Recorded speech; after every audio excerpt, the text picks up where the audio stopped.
Good morning, good afternoon, and good night, and welcome to the Amateur Otaku podcast. How's everybody doing out there? I am Brandon Alvarado, the Scarlet fan here, and I'm excited to be back to talk about awesome anime films. And today we're visiting one of the classics of the Studio Ghibli collection, and of course, my good friend Isaac Wolf is here joining me. What's up, man? Well, it certainly started with a pop. Oh boy. And speaking of pops, the movie that pops into our okay, I can't do it. We are. It's been a while since we've revisited a Ghibli film. Our good friend Mike covered Nausicaa and the Valley of the Wind a while back, which is it I don't was. think we have posted that one yet. Oh well, it's good. It's done. It's gonna happen. But Nausicaa of the Valley of the Wind is a movie that is also that's going to be coming out soon that we covered. I can't say it's a Studio Ghibli film. I think it's a spiritual predecessor to Studio I will. Ghibli because it's I not. do believe this is gonna be published after Nausicaa, though. Yeah, But okay. but you know what I mean. Nausicaa is not it's not a Studio Ghibli film, but it is an important film in the filmography of Hayao Miyazaki. And it shares a lot of the sensibilities that we see in later films. So we know where he comes from, right? But here we're talking about the 2011 film From Up on Poppy Hill, which was directed by Miyazaki's son, Goro, which I think in the last 15 years, he's directed a lot of films for the studio. Yeah. I don't know if he does a lot of work as an animator like his father. I wouldn't be surprised if he does, but I know he's There directed a lot is of films. there is some sort of like how should I put it? He has and his father doesn't have from what I know, the best relationship. I don't know what the film is called. It's based on a book, but it starts with I don't know if it's mentor or the father dying at the beginning, and it's pretty clear why he does. It ended up with Miyazaki downright walking out from the theaters when that happened. I have no idea what's going on right now. You're bringing some weird black market story that I have no idea. Can we talk about this nice film and not talk about horrible Miyazaki tragedies? Yeah, fair enough. I mean, there's a lot of tragedy in this film, but not to that extent.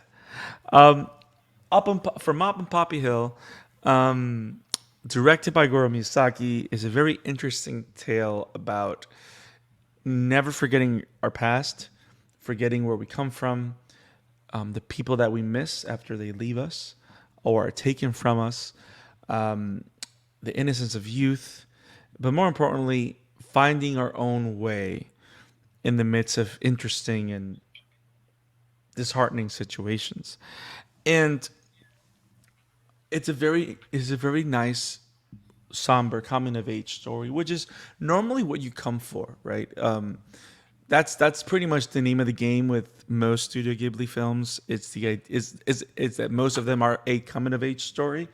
I would say more so stories like this one, The Secret World of Arietti, Princess Mononoke, not that much, but Princess Mononoke is more about the social commentary about how we treat the environment, if right, I am being right. completely honest. No, true, true. But like a lot of the big ones, like for I think between 2010 to 2020, have been like coming of age and coming to terms with situations that force you to mature are one of the big factors that for Studio Ghibli films, right? And this one, of course, is no different. And what I like about this one in particular is that From Up on Poppy Hill is very grounded and it doesn't dive into the realm of fantasy.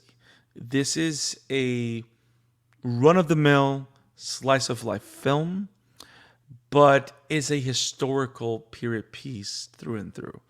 Like it does capture the essence of 1960s Japan's time, cultural climate, social climate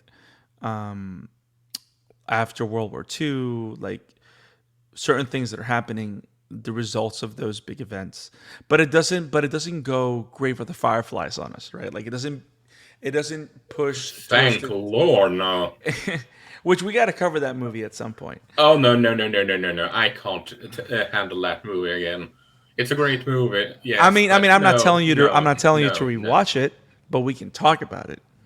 Uh, And what I mean by Grave of the Fireflies, a lot of people know that that's one of the most heartbreaking stories that Studio Ghibli has ever produced, because it does deal with the Nagasaki bombing and a lot of stuff like that, and the results of that, which were horrible and horrendous.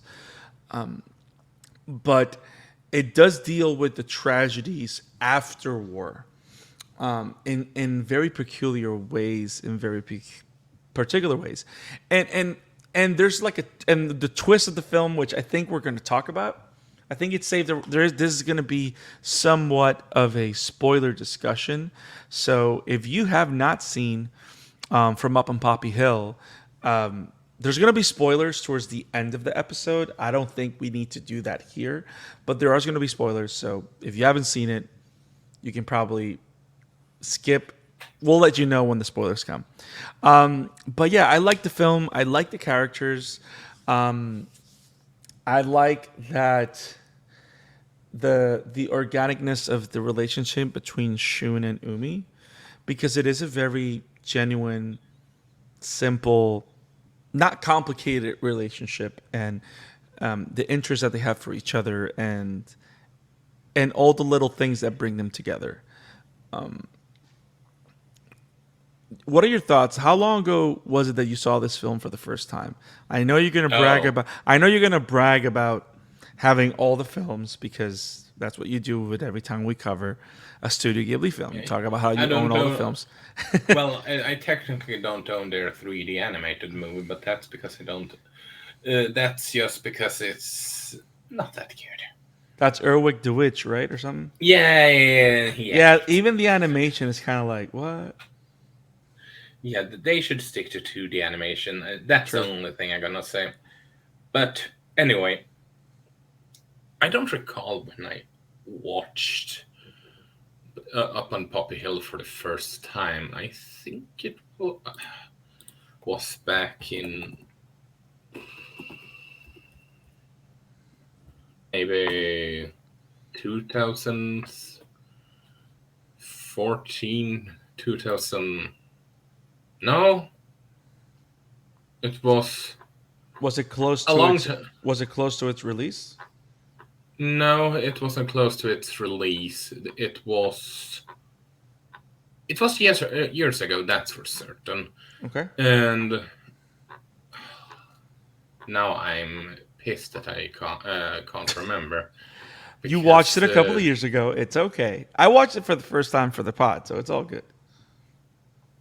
it was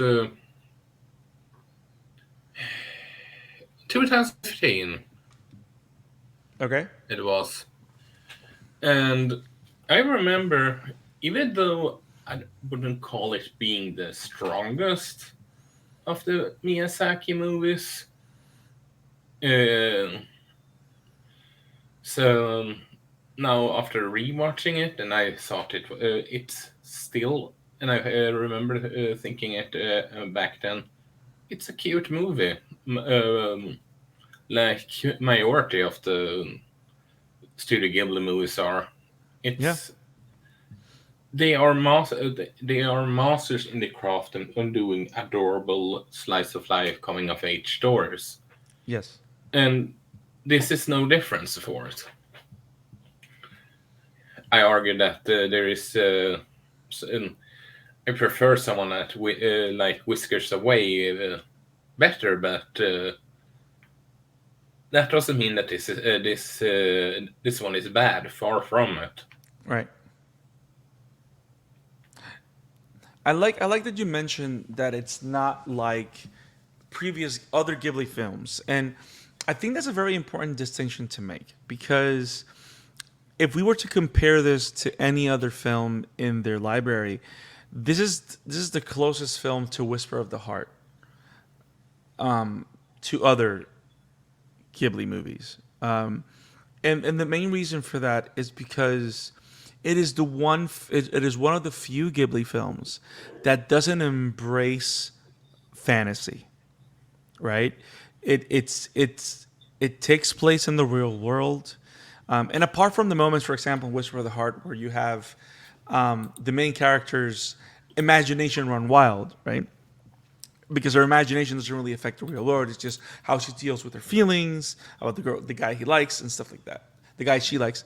I like how this one is very grounded in the reality that the story takes place in, and I like how they doubled down on the twist and the exploration and explanation of the twist. And I like that it makes sense when they clear it up. You know what I mean? I like the fact that there is a real life event, or a real life trend that used to happen back then, that would lead to the situation that the two main characters find themselves in a certain point of the story.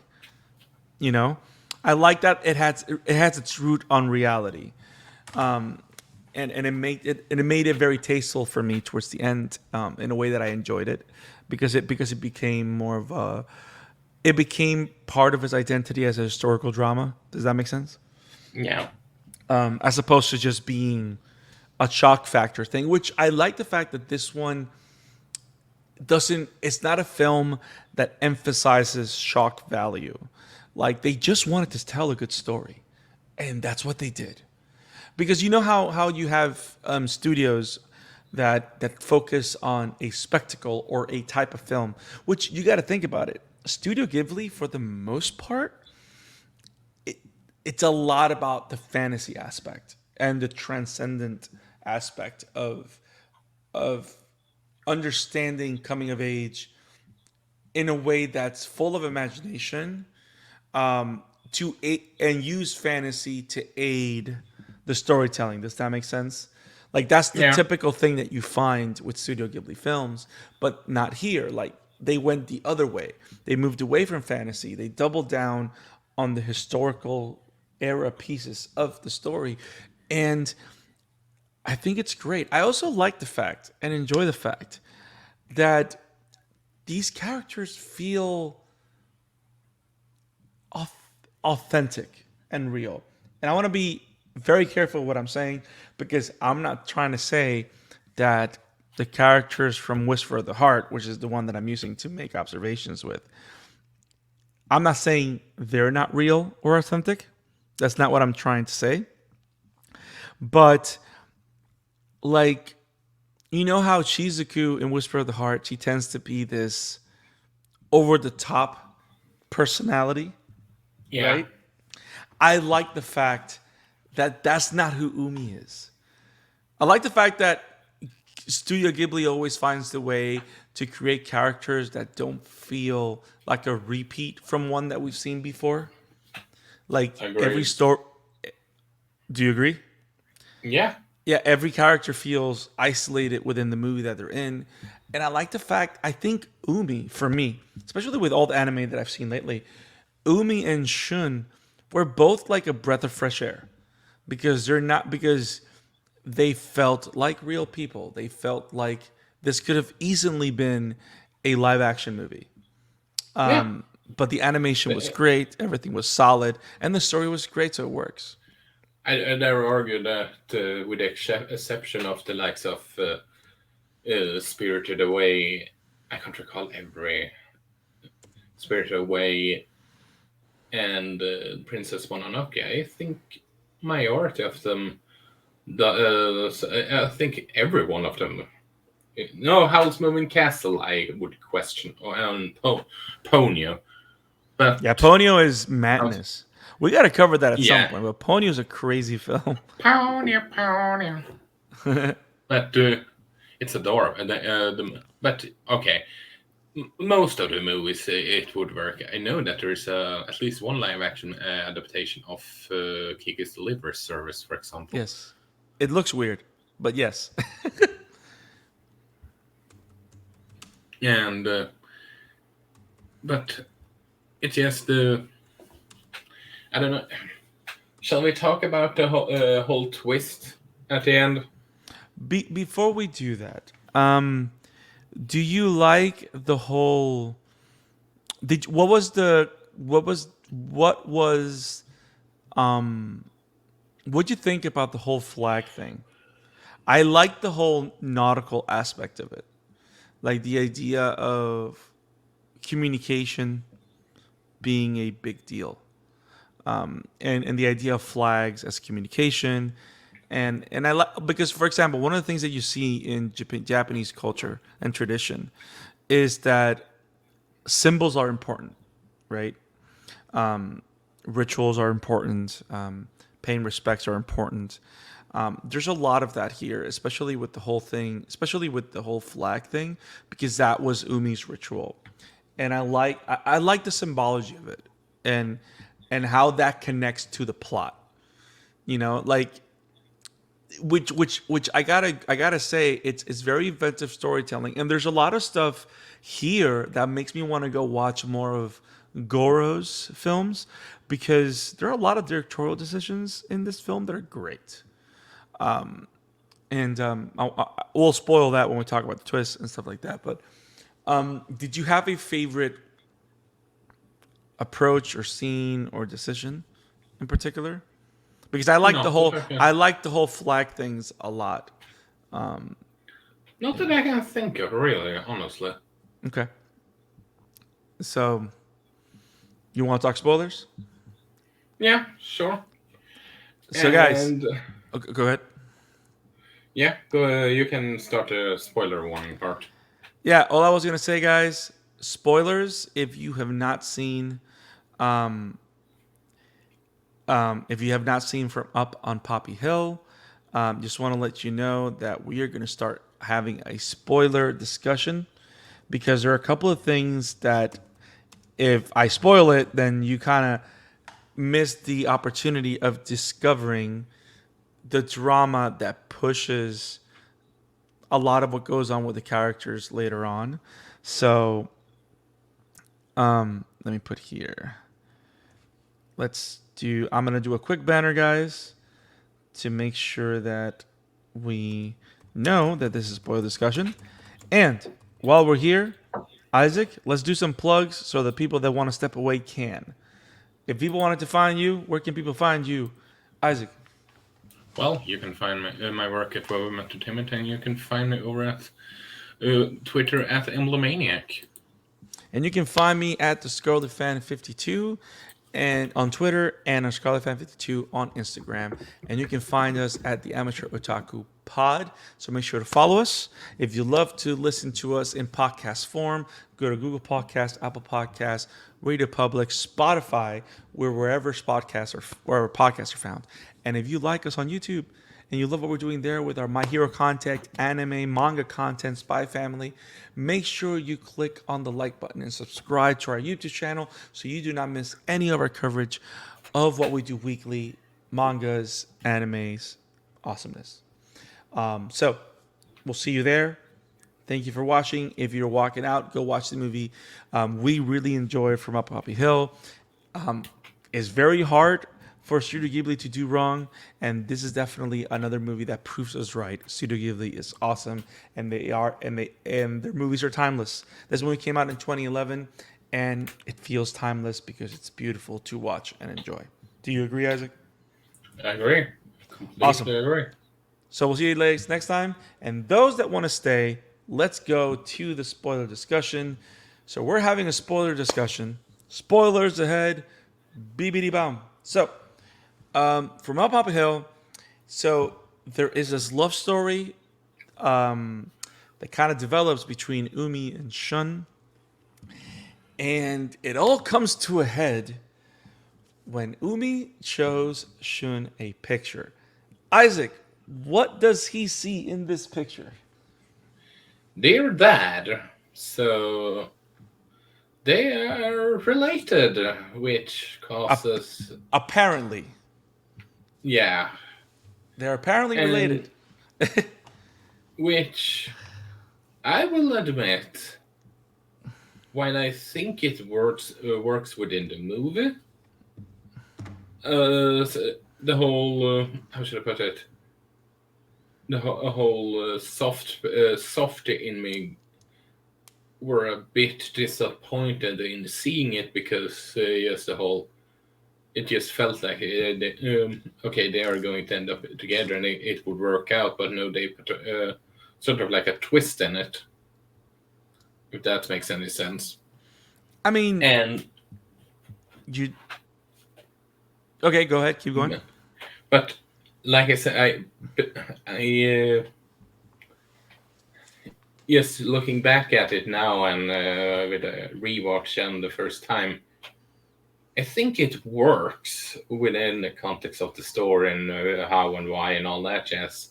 Yeah. Even though I'm still at the same time would have liked no the like I said the whole soft enemy, because I believe they were cute together. I'm not gonna lie. Yeah. Now, I want to make sure because I think you and I understood things a little differently. So, do you think that they ended up together or not? I think they ended up as friends, not as quote unquote lovers. I think they ended up together. Okay. And he, and I am glad this is happening. So, here's why. So it's interesting because the movie's cool, it's innocent, it's cute. But then I felt so weird when the whole dad reveal happened. That Shun saw his dad in the picture, and Shun understands that his father is actually Umi's father as well. So they're related. So because they're related, they can't be together. And I felt so uncomfortable. Like, if it wasn't because I wanted to see how this plays out, part of me was going like, "Oh, so this is an incest movie." like, part of me was going like that, but at the same time, I was like, I mean, there's no way that Ghibli makes a movie and it's an incest movie. Like, there's no way. I mean, not that there's anything, like weird and dark, whatever. But yeah, like, yes, that was weird. That was uncomfortable. It was crazy. But I liked the tension that it brought between them because it's like for the longest time they didn't know they were communicating, right? Let's start with that. The whole thing with the flags with Umi, like Umi didn't know that Shun was communicating with her through flags. That's one. Yeah. She finds out that a lot later. It starts with the poem and then it moves on further. And then the whole thing that when Shun discovers this, because of what he's been feeling for Umi, he walks away. So the whole thing about the communication breaks down. And because of lack of communication, that's why the relationship stalls. So it speaks a lot about, again, another way of power communication, flags, communication, blah blah. Communication with the afterlife, like the fact that they confess their love for each other because she feels that her dad sent him to her like a gift or something, like a way of his, like all that was beautiful and breathtaking. But then I don't know if you paid attention, which is why I found surprising that you saw that. The twist upon the twist is that they are not related. They are related Oh. on paper, but they're not related by blood. Because what happened was, which here's the historic aspect of the twist, which is what made me think that, wow, this is great storytelling and very interesting because it's the historic thing. So what happened was Tashibana,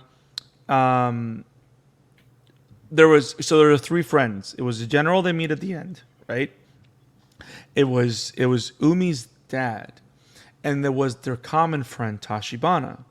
So the story for Shun that he knows is that one day Umi's dad appeared at his stepdad's doorway and left him there, right? Yeah. That's what he knows. Then, then, but then, but then Umi's mom reveals to her that that kid wasn't her dad's kid. It was the kid for his friend Tachibana. His friend How the Tachibana died on the ship, and his mother died during childbirth. And during the war, a lot of kids were orphaned this way. So their closest friends and her dad, to not leave him as an orphan, adopted him and made him his son legally. Okay, So so how the fuck did I miss that one? so that was, and then that's how she finds out that they're not related. But because the whole thing was also affecting him, the whole point of them going to find this out from the general is because this is how it clears up for Shun. So they both know the story now. They know that what brought them together was the friendship between their two fathers. And as friends, they protected each other as a family, which is why Shun ended up in a family where he was loved. And destiny brought them together. And now they're even closer and deeper because now it kind of does feel like they were meant to be for each other, not because of blood, by something bigger than blood, by actual, like extended family or whatever.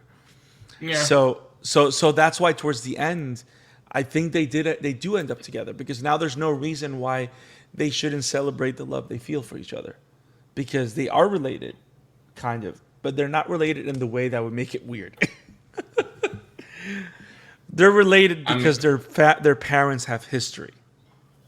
I mean, there's people that argue that paper siblings is also get the whole weird stuff, but I do agree with you that it should paper siblings and if you get what I mean. Yes, It's paper not the same. siblings is not the same as blood related. No, and but that's why I like it because they literally make it like it's something that used to happen in that time. It's something that used to happen in wartime. There was a lot of orphans because of the war. And the idea that her dad, that always wanted to do the right thing, didn't allow Shun to be an orphan, you know? He was raised by a dad that loved him, that took care of him, you know? Yeah. So I don't know, it's interesting. The fact that a lot of people ended up this way because of that. And it also makes it very plausible that there was probably an Umi and Shun around there during that time. Like, it doesn't feel or sound like something that couldn't happen. It feels like something that can happen. And it can happen the other way too, which is worse. But we're not going to talk about that. But I love the fact that it had an explanation. It was good. I think it delivered on that mystery.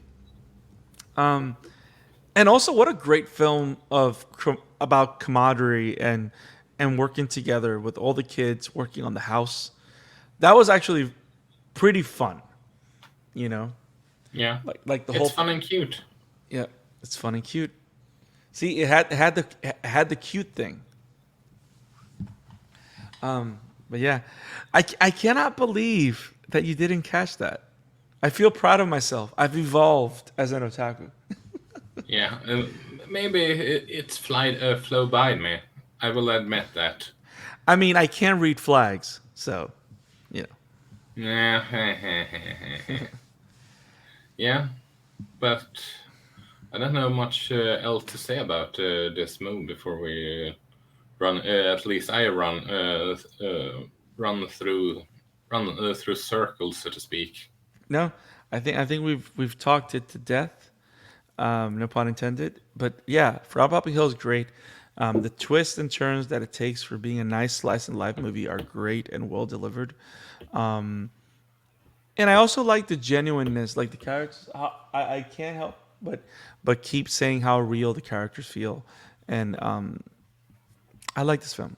I love it. I love this film. It's one of the best. It's one of those Ghibli movies that will stay with me for a while. So I recommend it highly. Everybody should watch it.